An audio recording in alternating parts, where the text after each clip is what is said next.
Hi guys, welcome back to my channel Lush Gardener. So I had a question related with the succulent taking up water. How long does it need for the soil to stay moist in order for the succulent to get hydrated? Now guys, let's talk about how it works in nature. Now, as we all know, in nature, in their natural habitat, a lot of these succulents, which are the natural varieties, they don't get a lot of water. Mostly they depend upon the morning dew, or when it tends to rain, because these are arid, desert-like condition, not exactly desert, but desert-like conditions. The environment is very arid. It tends to rain in such environment, but it is not very frequent. It is a very rare occasion wherein they tend to get water. So they need to be very quick. Hence, you might have noticed that the roots of our succulents, they do not run too deep into the soil like our other plants. If you might have seen our foliage plants or flowering plants, you might have seen that the roots tend to reach out very deep into the soil, because these plants, like foliage plants or any regular plant, they tend to reach out too deep into the soil is because they know that there is groundwater, there is a water table beneath, and they know that if they tend to push their roots deeper, they will be able to get some water. But that's not the case with our succulents, because now most of these succulents, they tend to grow in a mountainous area, in a very rocky terrain, where there is not much of groundwater. Because the place is elevated, so they have their roots in the mid-level or in the upper layer of soil. Now the reason behind this is because whenever it tends to rain, whenever they have a chance to absorb that rainwater, because when it tends to rain in such arid conditions, probably it might rain for maybe a minute or maybe 2 minutes, and as you know that the conditions are very dry, the moment the raindrops tend to land up on the soil, it immediately starts to dry. So they have very little time, and that's why their roots are in the upper surface, so that they can absorb and try to use as much as water as they can. So they tend to put their roots on the upper layer or in the mid level. Now I'm not very sure about this because I haven't been in these kind of conditions, but I can give you an example of my city. A lot of times now during the month of March and April, it tends to get a little bit more warmer as compared to the other months. The temperatures can rise anywhere from 34 degrees, and in the mid of April it tends to at times reach up to 35 degrees Celsius.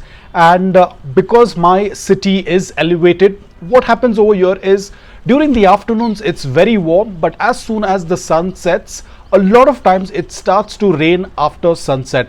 So probably this is how it tends to work in their natural habitat. Again, please don't quote me on this, I'm not very sure, but this is something that I can tell you from my city's experience, and it tends to rain after sunset. And we all know what happens after sunset. Once the sun sets, that's when the can category plants will start their photosynthesis, and they will be able to absorb that moisture from the soil as well as from the environment when they open up their stoma in order to exchange the gases. So let's say your soil tends to dry really fast. Probably you are watering it early in the morning and the soil is very gritty and the soil tends to dry, let's say within a couple of hours, then most probably the succulent will not be able to absorb any of that moisture. So probably you can add a little bit of a material that can help the succulent take in the water. It depends upon any material that can work out really well, because I tend to use soil, and that tends to retain that enough moisture which can provide to the succulent to keep the succulent well hydrated. And I would say maximum 24 hours is more than enough for the succulent to absorb that moisture, because by night they will start absorbing that moisture. That's why what I do is I usually tend to water my succulents post 4:30 p.m. in the evening, so that they are all ready with the moist soil for them to start with their photosynthesis. So ideally it's 24 hours for the soil to stay moist is best, and on the second and third day the soil must start to dry. By the fourth day, as I said, it should be almost 99% dry. If your soil still stays moist, let's say 90% moist even on the fourth day, then that can be a problem. So the first day of watering, 24 hours is more than enough. If the roots are healthy, if the succulent is healthy, if the roots are able to absorb moisture, the succulent will be able to hydrate itself. But if the soil is drying faster, then you'll have to definitely amend it.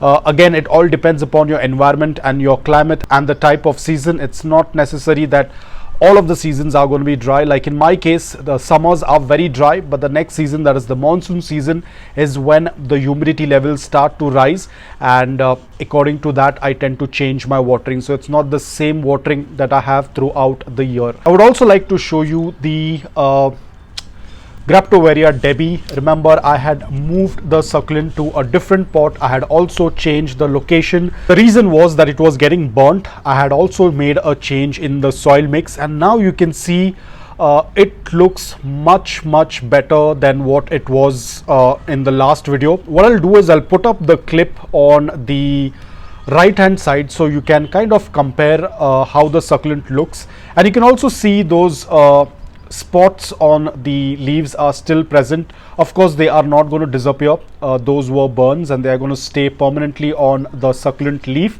And now the succulent looks way much healthy as compared to what it was earlier. I should have moved it long time back, but nevertheless the succulent is doing quite well. The soil is very gritty, loose, porous, well draining, and it has helped the roots absorb that moisture. It is a very long way for the succulents to grow bigger and look healthy, and overall the succulent is definitely doing quite well. You can see this was the pup which I had separated. The scars are still present, but the leaves look much fresh right now, and this was the mother plant. Again, you can see the scars are present on the leaf, but overall the succulent looks very healthy, very well hydrated. The wrinkles are no longer present because the soil is very loose, porous, and it's helping the succulent absorb that moisture from the soil. So overall, thankfully the Graptovaria Debbie is doing quite well. I was quite concerned related with the health in that location, probably because of too much of direct afternoon sunlight, and the soil was not up to the mark, so it was getting a little bit hampered with the environment, but now it's doing quite well. It still gets a good amount of morning direct sunlight for 5 to 6 hours, unlike before wherein it used to get even the afternoon sunlight, which was not working out really well. But now that it's getting a good amount of morning direct sunlight for 5 to 6 hours, the colors are maintained, it is very compact, and the leaves also look very hydrated. So guys, that's all about it. I hope that this video was helpful to you. If it was, please hit the like button, and if you're new to my channel, please consider subscribing to it. Until then, take care, stay safe, and keep propagating.